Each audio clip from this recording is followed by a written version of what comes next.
Hello and welcome to 20 Lore Pro. I'm one of your announcers today, SirAshtown, and joining with me today is Clara and Katie. How are y'all doing today? Very excited to be here. Well, we're excited to kind of be here as we watch Kindle, aka Noimnot, our 20 Lore Community Pro as voted by the community over the weekend before Charlie's Collectible Show's 10K tournament. The community came together in a community poll and said, hey, there's 5 different players that we know are going to be at the event. We would love to watch one of them from beginning to end and see how they play and how they maneuver through the 10K. And so this is our chance. We're going to get to see from round 1 all the way until the top 4 where Kindle plays against Decandio, how he does throughout the entirety of the tournament. So if you want a master class on how to play Ruby Amethyst, I think you don't got to look any further. I think this is the one-stop shop, and Kindle has been great with this deck so far. Katie, Clara, have y'all gotten to watch Kindle in the past play in any other tournaments? Maybe starting with you, Katie? Well, I mean, I've bought his how to play. I mean, he's a guide to me, a shaman, if you will, of this deck. So I've watched some of his matches, through the Lab Rats, or no, rather, he's not on the Lab Rats, through Manicore. Oh, I'm using all the synonyms here. Labyrinth? Even Labyrinth. Yes, thank you. I'm using every synonym possible. But yeah, so I've watched his play coverage there, and I love that he is dedicated to this deck. I think in Lorcana, we've been seeing there's some people who are like, I'm going to play whatever the best deck is right now. Now, luckily, he picked what I call lovingly the Honda Civic of decks, where it's good forever. And is it the sexiest deck in the world? Not always, but it does what it needs to do, but he does it the best. It's always exciting when there's a person synonymous with a deck, and I think Kendall has become synonymous with this deck. Yeah, I totally agree with you. I think when we think of Ruby Amethyst, at least in the NA, one of the first names that we think about is Noimnot. Clara, have you had an opportunity to watch Noimnot before in the past? Before in the past, I don't believe so. Maybe once or twice. But I had the opportunity to do the stream in French and see the evolution of the games of Noimnot. So I'm really excited to go in depth again to look at his plays. Definitely, I've heard about him. He is well known within the community in NA, and yeah, he's known for Ruby Amethyst is like his thing. Yeah, definitely happy to see it again. And it's been interesting watching as the meta evolves, where, sometimes things shift very deeply. Like, I feel like Amber Steel, I mean, you used to just be able to say Steel Song and everybody knew what you were talking about. And now Amber Steel could be so many things. But this is a deck where it feels like it just shifts a little bit to the left, a little bit to the right. So it's kind of exciting to see this mirror match to kind of see, did they both have the same thought process on how they tinkered their deck for this current meta? Yeah, definitely. I've played since chapter 1, and I know what you're talking about. Amber Steel went through a whole change in terms of identity split in multiple ideas, while Ruby Amethyst maintained his true core identity. So it's not much more the cards that we play. It's definitely what new intricacies that we are putting in front that are important. Like the White Rose is a new addition in some of the decks, as we can see on the screen right now. So yeah, the White Rose is fun. It's like an appetizer for the goat. If you can't have the goat, what's the next best thing? You got the White Rose. So that one's been interesting. And it's also interesting to see that he's running a Cusco, and then I think I already saw a Super Goose Betty Ink. So definitely Fresh Kimchi is putting some cards that, we've seen before, some we have been. I mean, it's interesting to see Cusco because, yeah, I haven't seen him in a while. It's good to see you, buddy. A lot of players have been running Diablo in favor of Cusco, I feel, now that Set 6 is out. But Diablo has something less than Cusco. Cusco has that one power. And you might say, well, one strength is, okay, well, what is it? Well, with the crab, Merlin crab, it means like attacking for 4. We know a lot of cards that have 4 willpower that are hard to manage. And Sisu is a great example. So you can just one shot on the Sisu and be efficient. Oh, he just played my favorite card in the whole game. If you know it, I make memes about it. I can't stop. It's Gathering Wisdom and Knowledge. They made a free coupon where you can redeem 2 free lore. You love to see it. Now, is it the most optimal time? I don't know when the optimal time to play it is. I guess when you have 2 free extra ink. But it does look like he laid down, I think that's Peter Pan, possibly. Is that looking like a Peter Pan to the left of Genie? Yeah. It is Peter Pan. 3 lore, 3 ink, rush evasive that allows your evasive characters to have rush. So it really helps with the abundance of Genie and other evasive characters. I know a combo that is with the new Maui being evasive. Yes, and I think Kendall put Maui's fishhook in for that reason. We haven't seen it yet, but I'm 90% sure I saw at some point Kendall has a fishhook in his deck, but that could be me making that up. But no, he does. He runs 1 copy. So I think that everyone's got that in mind right now is, okay, evasive is a problem. So let's see what's our best way. And in this case, looks like Fresh Kimchi is saying, okay, well, I'll just have 2 evasive Peter Pans, which will get you there. Yeah, definitely. Interesting that you brought this up because Noimnot is bringing up some spice with Ruby Amethyst. As much as we can say it is spicy, Maui's fishhook is definitely a good example, allowing you to be efficient in challenges against evasives, but also just in general.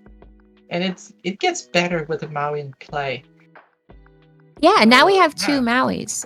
We've got the classic, the Maui coming in like a wrecking ball with the rush, everyone's favorite 5-drop, and then we have the other Maui, the half shark, which I'm not sure either player is running in their deck, but you know, double the Maui, double the chance to use fishhook. So that's something I think maybe we'll see come back into vogue, knowing that evasive is everyone's worst nightmare, and Maui seems to be here to stay.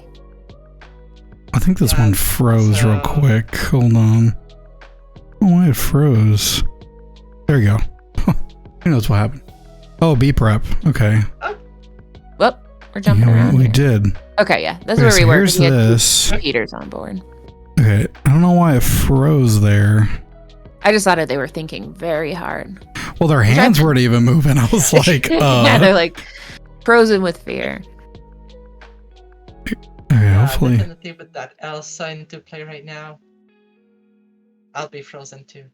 Yes, Elsa has frozen. She can freeze the board state, freeze the players.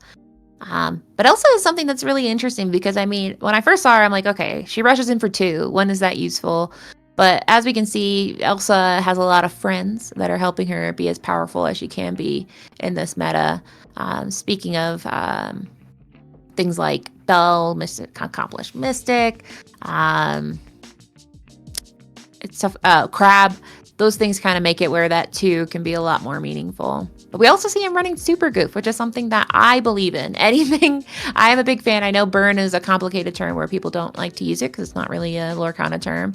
But anything where you're getting extra lore for free, I love it. And so that's why that Super Goof card, I'm always excited when someone puts that in their playlist to get that little bonus lore in for rushing in.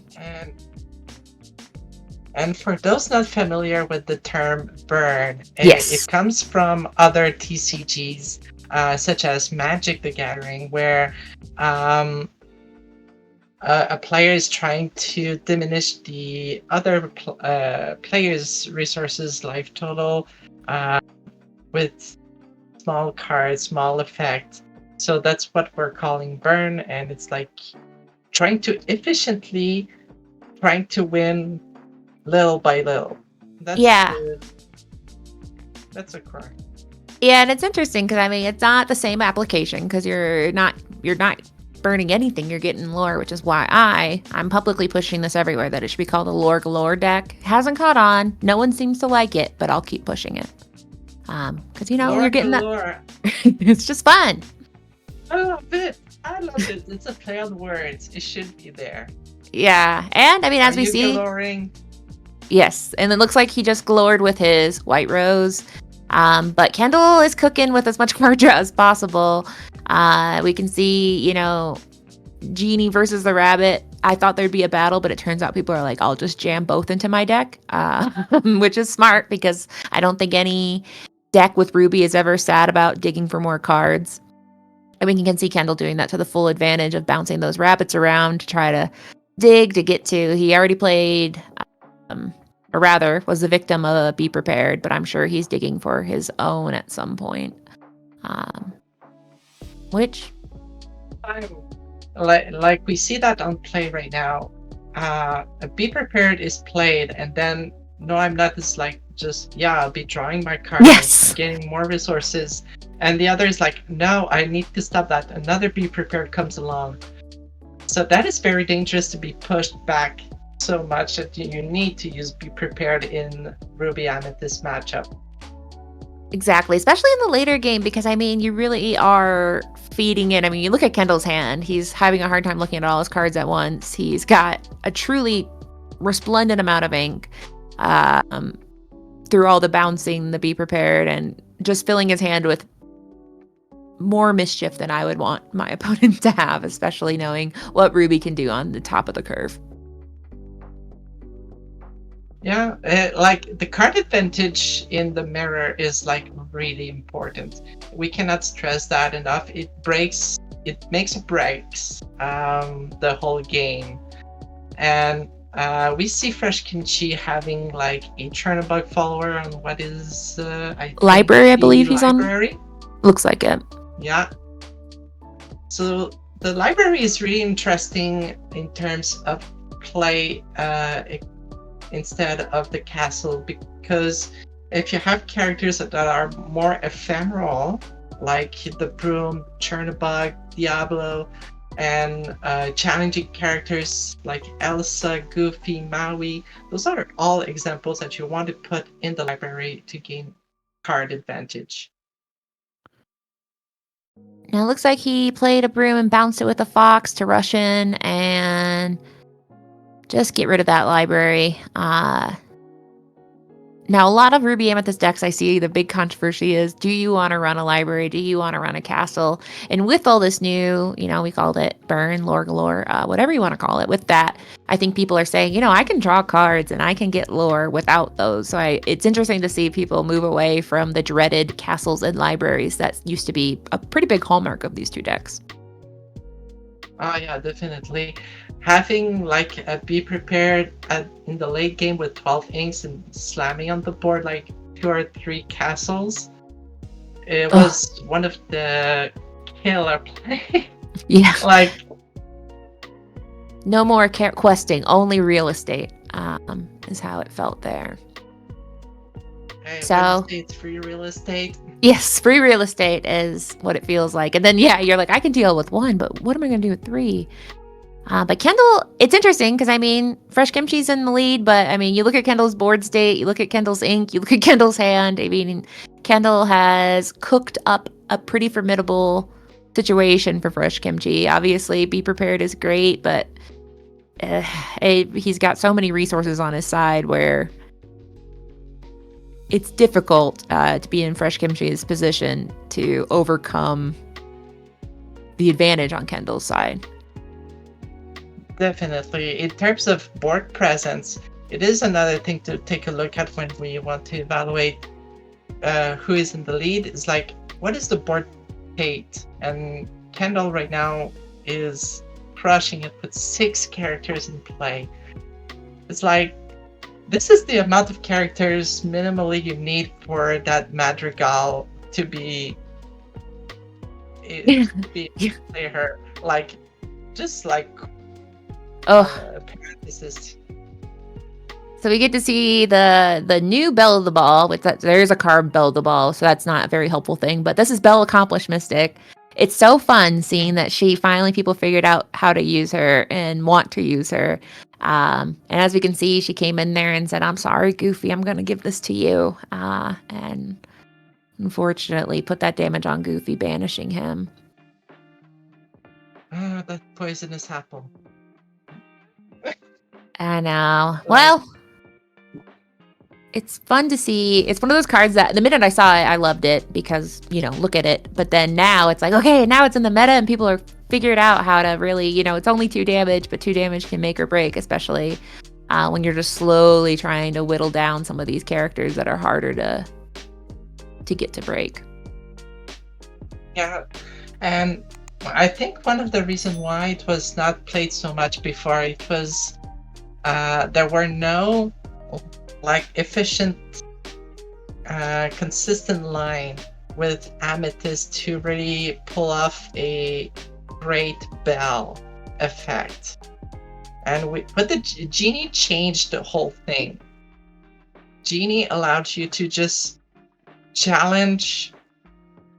Imagine the setup. You have Peter Pan at 3, Genie at 4, and the turn after, you just play Belle with whatever challenge you had to simply recover in terms of healing on your characters. Those plays just are cumulative with each other. Exactly.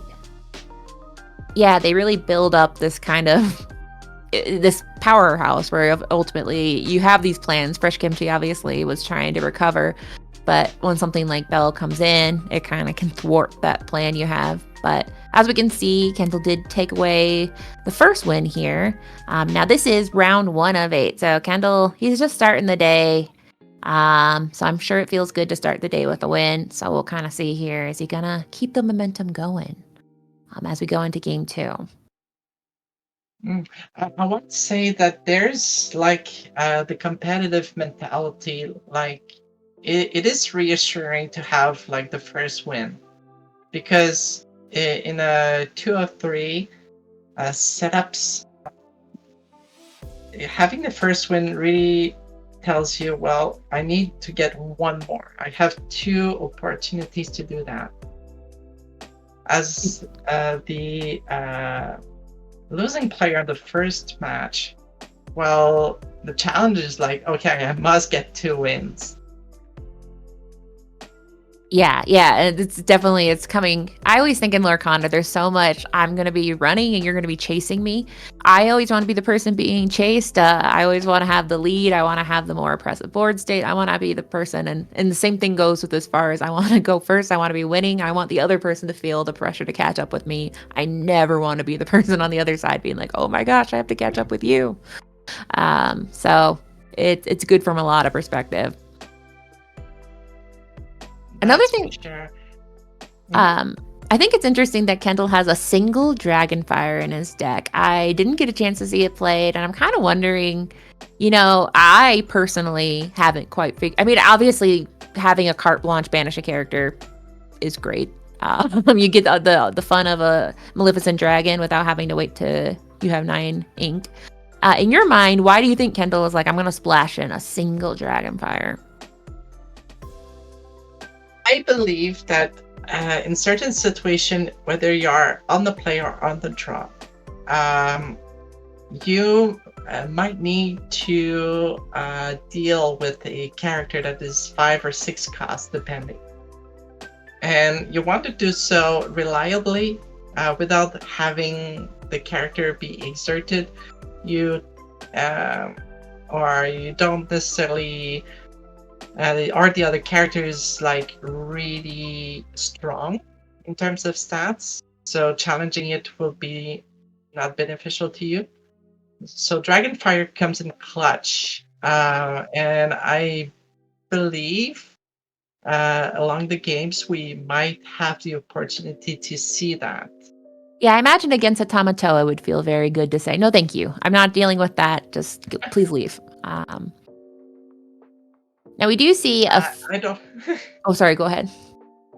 I don't have the bandwidth to deal with two Tamatoas. Yeah, I'm just gonna delete that. Deleted, please, is what Dragonfire seems to be. Now we do see Flynn Rider's been staying around, which I think is quite fun. To me, it's stressful because everything has to go perfect. It's a play line where you really gotta make sure it fires off the way you need to. Otherwise, he is quite really just a little item, just a little guy not doing much. But as we have seen, he is running like what I affectionately call baby Sisu. And there she is. And it's been kind of an interesting combo that I'm glad it sticks around because, getting 3 lore for free early on in the game, it either feels good or I feel it can really disrupt your opponent because your opponent suddenly is like, well, I have to do something about this, whether it is dealing with your card hand size, finding something big to play. It can be very disruptive to the opponent's play curve. Yeah, that's for sure, because if you think about it, if you have a plan in your head and your opponent's telling you, well, you can go with your plan, but I'll be gaining 3 lore. Yes. If your plan does not include a higher power character, it kind of makes you walk on eggshells. Yes. Yeah, it makes you have to think kind of 4 turns ahead. Like, is it worth it? Can I let it go for 1 turn, 2 turn? How long am I going to let this hang around? As we can see, Kendall has the biggest bad on the board with Sisu right now. Well, I think, because I think White Rose is, let's see here, a 2. Oh, and then Brawl and a Genie, which Brawl feels so good. It does so much for so little. That's a card that... Like that little amount of basalt just right there. Mwah. Yeah, it's the garnish on the deck that really says, it's funny that it deals with Genie. People will say, like, well, what am I going to do? Genie's unstoppable. I'm like, well, you're going to brawl. Long game Zeus, there's a lot of things. Genie is not. He's annoying, but we can get rid of him, especially in a mirror match.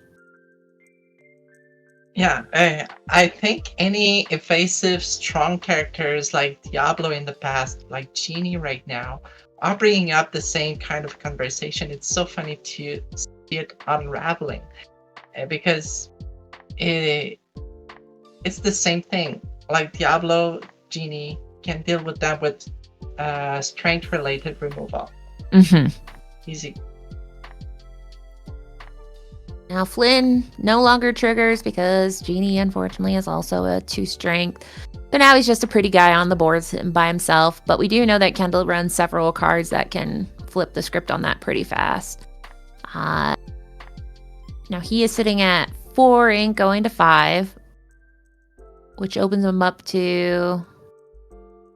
Oh, so he's going to start whittling away on that Genie with the Elsa. So Elsa does that double combo of tapping Genie down, or exerting him rather, and then just getting that 2 damage, and only have to do that twice, and that'll take care of Genie as well. That part is kind of dangerous, because we have a Maui half shark.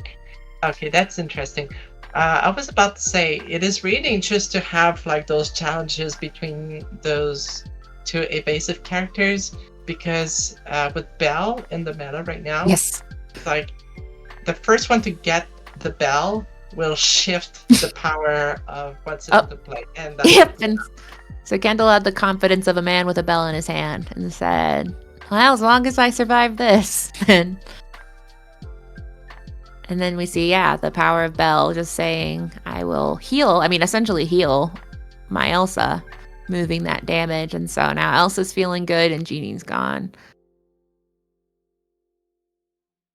Now, I think Maui Half Shark is a card that I know there's so much hype around. I have never seen this card fire up the way that it's been hyped to. So I'm hoping today at some point I see Maui Shark and go, I see it now. But I haven't seen it yet. All I know is it's exciting and I see why other people are excited. But for me, it seems like a lot of buildup and a lot of people saying, well, the minute I see him, I'm getting rid of him. As we can see with the first Maui Shark being taken off the board here. Have you been seeing any decks where it's particularly valuable with Maui Shark? Half Shark, sorry. I didn't have the opportunity. Oh, a third. So maybe today's the day. Okay. The power of the half shark comes with the ability to recur action from your discard pile, and we have so many examples of actions we can recur and be prepared. You have Theory, A Pirate's Life. You have Dragonfire. Dragonfire is a really good example. Yeah, and it's interesting because, I mean, self-proclaimed number one fan of Gathering Wisdom of Knowledge. That's another one that can possibly be attractive with something like Maui Half Shark. Now, Kendall, it looks like something happened there where Kendall was swinging into a Maui with Flynn using the Maui's Fishhook, and then it didn't resolve. So I'm interested to hear what happened there. Maui's Fishhook, choose one. So yeah, it looks like he tried to make Maui or give Flynn +5 or make him +3 to give him a 5. So I don't know why that didn't resolve. Possibly he didn't have enough ink. Yeah, I think that might be the case here. Or there was like, yeah, I'm not fully committing to that move. Yeah, they're doing the reading. It's bad when they're like, let me see that card. So whatever happened in that conversation led to. Yeah. But he did get rid of one of the Maui Half Shark. And we did see, I think Maui Half Shark brought back, I think it was a Gathering Wisdom of Knowledge, which is truly, this is the best case scenario for me. Not for Kendall, but for me personally to see that. It's like 2 lore more than what you have right now. When you flip the reading of the game right now, it's like Fresh Kimchi only needs 8 more lore before winning. So closing that gap with Gather Wisdom and Knowledge is huge. Or a goat or anything. Yeah. And he's got lots of things that ping for that 1 lore, 2 lore here. Putting Kendall in a position where he's saying, okay, well, I gotta get this. Well, him exerting all his cards just now makes me believe something sinister is going to happen. In the words of a famous villain once said, be prepared. I've been working just in case. That's like how I really want to emulate Lorcana villain, is work on my be prepared singing. You have it so good. Thank you. Yeah. I'm not coming for it. I can't do it all because I'm not doing a British accent, but yeah, he came in. A crab by itself is not your favorite play. A crab by himself is just a little guy doing nothing to no one. So that is probably not what Fresh Kimchi wants right now, is just a crab. Definitely not. A drab little crab by himself. Going sideways.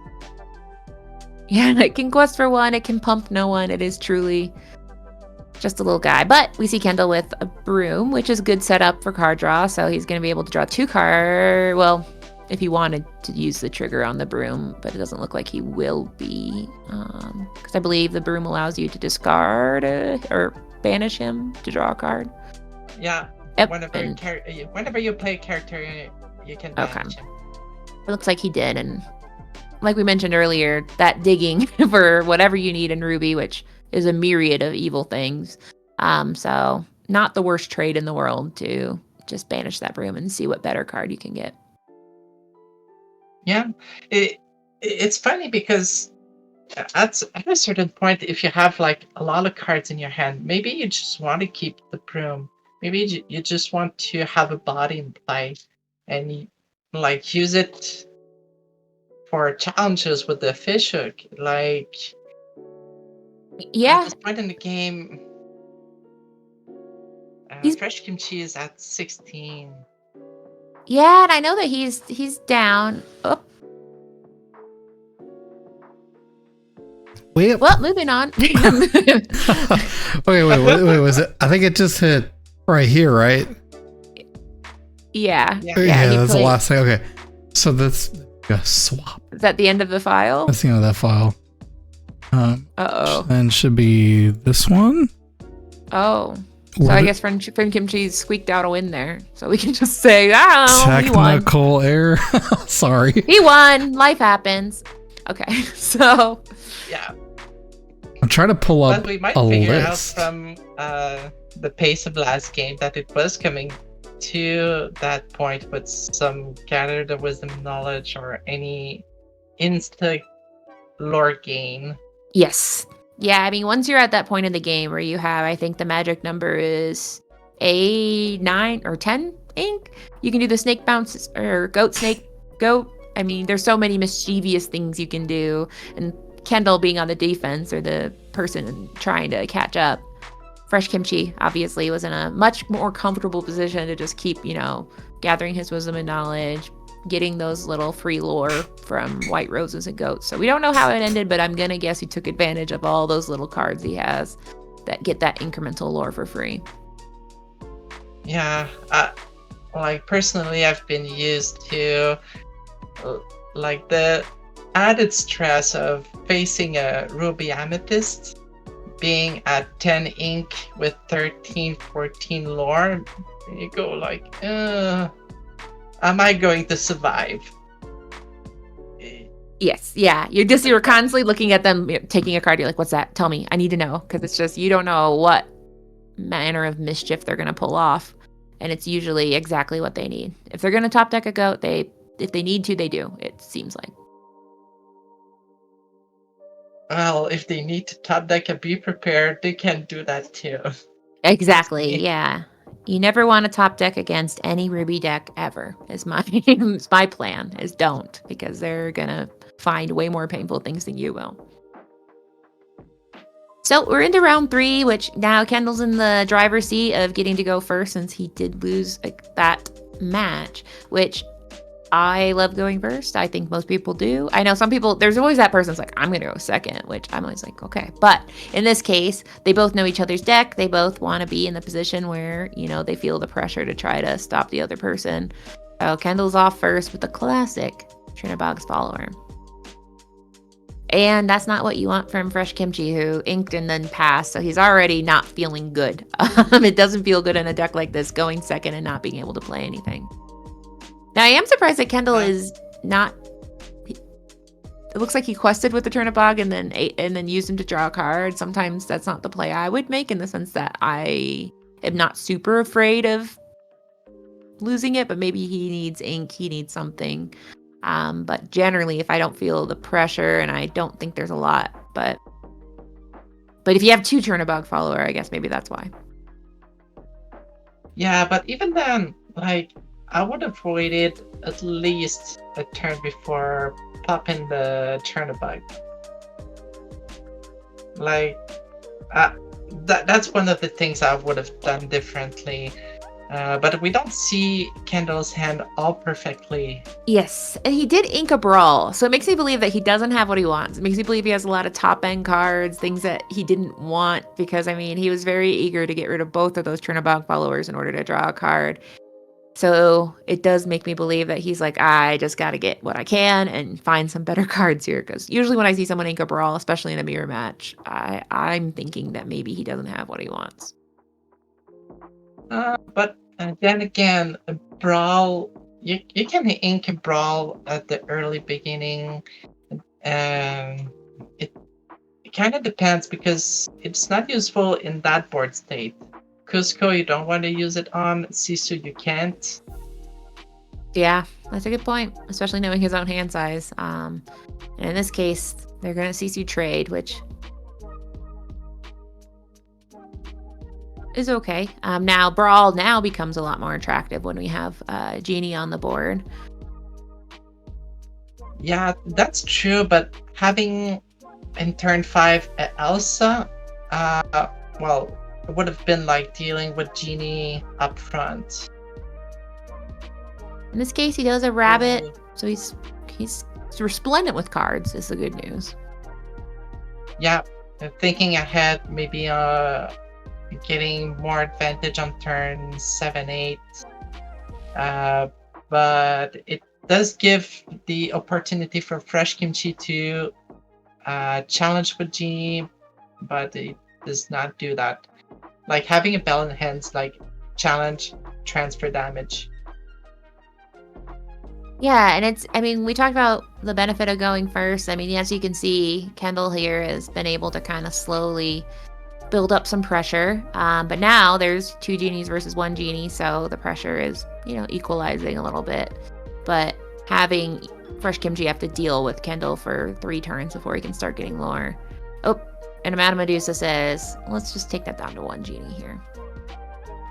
Yeah, like getting on turn 6 is we start seeing Madame Medusa, Lady Tremaine.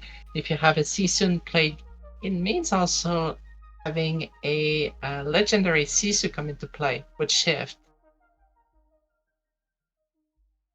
Yeah, and legendary Sisu. Oh, sorry, go ahead. Those are all dangerous tools that you might have access to starting turn 6. Now, he did use a brawl to get rid of Genie, so taking it down to, he still has 1 Genie, 1 Sisu, and then Madame Medusa, which on her own isn't a lot, but with some bouncing, she becomes a little bit more valuable to do some more removal, especially a bounce for Genie could be beneficial at some point. But instead, he's going to go play that Merlin, get another card, and then play his own Sisu. It's the battle of the baby Sisus here. Really interesting, like letting your opponent have stuff on the board. It's like evaluating what they have in hand on board against what you have. Mm-hmm. And so in this mirror situation, you want to evaluate how can I be 1 move ahead of my opponent? How may I have the most thing on the board, the most cards in hand? Because the board is irrelevant once a Be Prepared happens. Exactly, especially in decks like this where minimal locations, minimal items. So, I mean, Be Prepared changes the complete trajectory. And as we can see, he gets to draw a card. No benefit on Fresh Kimchi's side. So, it's a favorable trade for him because, gets a fresh card in his hand, wipes the board, and starts fresh. And even gets out a Turnabout's Follower to give him possibly some card draw next turn if he's still looking for some answers. Yeah, definitely. Playing a Be Prepared later than turns with 7 ink makes it so that you have something on board, but you can have. Putting pressure back on the board directly in your turn. Yeah, and it makes me think that brawl, I don't know if I would have done it on Turnabout's Follower knowing that. I mean, I guess trying to keep any cards out of Kendall's hand is probably better. But there's just so many things I fear. Primarily, it'd be nice to brawl an Elsa or a Genie, but in that case, he said, no, we're done. You don't get any more cards. So he did brawl that Turnabout's Follower, and then we see Kendall play only just a snake out there. Or a goat snake, sorry. Yeah, goat snake. Which is beautiful. You love to see the goat snake. 2 lore for free. Ooh. Well, 2 lore for free for Fresh Kimchi that can be recurred with the Maui next turn. Yes. Also, Maui triggers on every action you play, so that needs an additional 1 lore. If I'm not mistaken, was that calculated? I missed that, but yeah, it looks like. Sorry, I'm already like, oh man, that Elsa's coming for that Maui, I think, but I don't. Nope. For some reason. Well, Maui is evasive. True. But I mean, Elsa's invasive, so. But. Ooh. They're going fast. We're at the point where when it's a mirror match, they know their own card so well, or they're cooking right now. And he is using that Maui to quest, and then not bring it back. Well, there are no challenges possible, so there's no further like action or that he could have played, so questing was the best option. Now, Maui, it's contingent on him questing or challenging to get an action back. Challenging. Got it. Okay, so that's why he's like, okay, well, you're not getting that gathering wisdom or that back. And Kendall's smart here because ultimately, if you don't have to quest and you can kind of be comfortable, sit here, quest for 3. He only needs 2 more lore at this point, which, with a goat and a snake, that's all you need. The power of 2 best friends of the goat and the snake.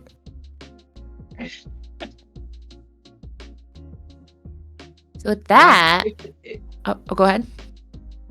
If you want to have a great tattoo idea, 2 best friends, the goat and the snake. Exactly, right? Yeah, it's the powerhouse.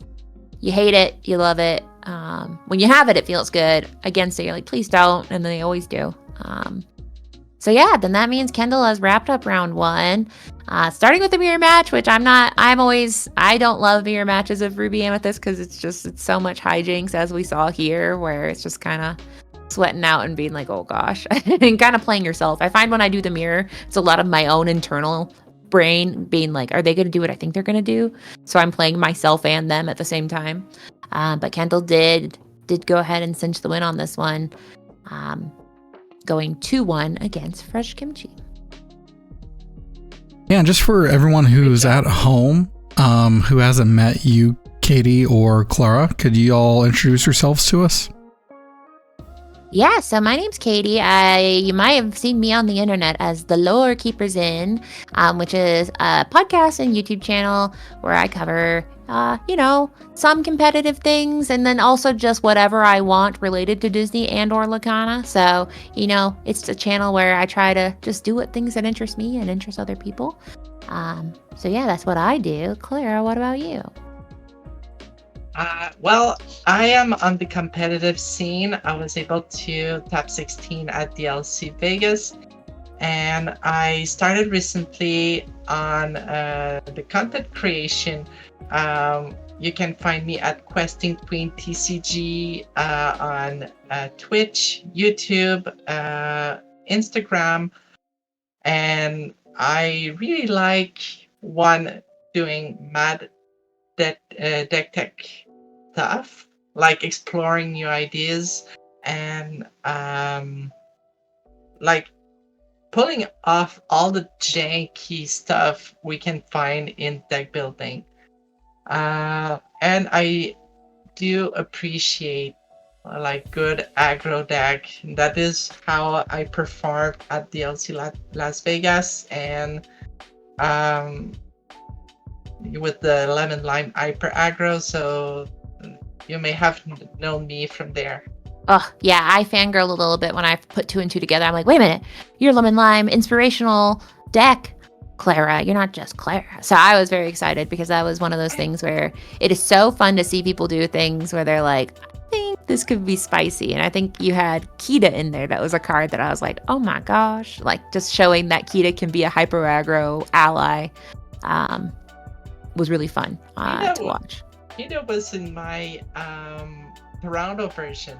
Sorry. Clarabelle, yes. Clarabelle, Pegasus, and the Queen shift lines. But yeah, those. We have information that in some aggro decks, Kita might be really good right now. Exactly. I think there's one deck in this tournament we might see where I'm like, Kita, how'd you get in here? And she's one of those cards that if you tech in the right way, she can really do some trouble. Definitely. Yeah, we're so thankful to have both of you on. providing your commentary and your analysis into Kindle's matchups, aka Noimnot, as he is piloting his way, we know, into the top 4. So he has a challenge, a crucible ahead of him that he doesn't know he's facing, but we're going to get to watch it from the comfiness of our seats and get to enjoy and talk about, in hindsight, his experience at the Charlie's Collectible show, Lorcana 10K. It did have over 218 players at the event. Pretty large. It was a 2-day event with the rounds 1 through 7 on Saturday. And then on Sunday morning, they had round 8, followed by the top 8, top 4 finals. So exciting event. This is just round 1. We'll be getting ready here in just a little bit for round 2. If you want to find Katie or Clara anywhere else in any of their socials, we will have them in the link in the description on this video. So stay tuned, stay on the playlist. It'll be next. Also check them out.